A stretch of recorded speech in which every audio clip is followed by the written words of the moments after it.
अस्सलामु अलैकुम। आप सबका इस चैनल पर बहुत वेलकम है। आज की तारीख 24 सफरुल मुजफ्फर 1447 हिजरी दिन मंगल। इस्लामी तारीख हजरत सुलेमान अलैहिस्सलाम। हजरत सुलेमान हजरत दाऊद के बेटे हैं।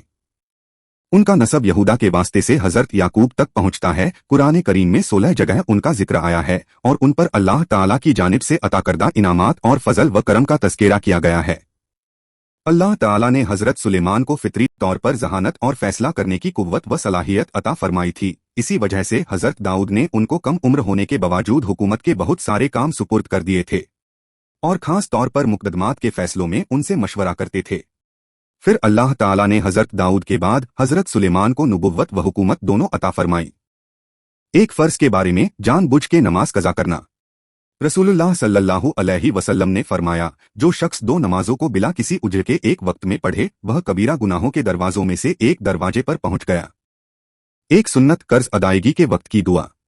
रसूलुल्लाह सल्लल्लाहु अलैहि वसल्लम ने कर्ज अदा करते वक्त यह दुआ पढ़ी, अल्लाह तुम्हारे माल व औलाद में बरकत अता फरमाए।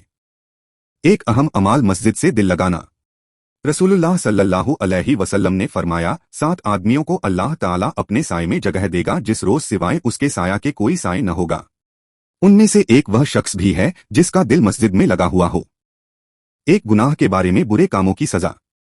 कुरान में अल्लाह ताला फरमाता है, जो लोग यह चाहते हैं कि मुसलमानों में बेहयाई की बातों का चर्चा हो तो उनके लिए दुनिया व आखिरत में दर्दनाक अजाब होगा और ऐसे फितना करने वालों को अल्लाह ताला खूब जानता है, तुम नहीं जानते। आखिरत के बारे में जन्नत के परिंदे।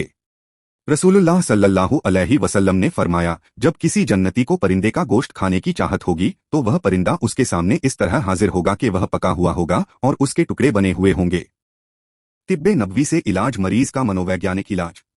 रसूलुल्लाह सल्लल्लाहु अलैहि वसल्लम ने फरमाया, जब तुम किसी मरीज के पास जाओ तो उसकी मौत के बारे में तसल्ली की बात कहो, क्योंकि तुम्हारी यह गुफ्तगू अगरचे अल्लाह के फैसले को तो नहीं बदल सकती है मगर उस मरीज के दिल को सुकून पहुंचाएगी।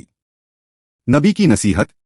रसूलुल्लाह ने फरमाया, जब तुम अपने बिस्तर पर आने का इरादा करो तो जिस तरह नमाज के लिए वुजू करते हो उस तरह वुजू करो, फिर अपनी दाईं करवट लेट जाओ। आप सबका बहुत शुक्रिया।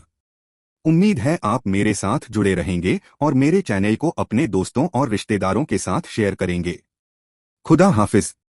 इंशाअल्लाह फिर मिलेंगे।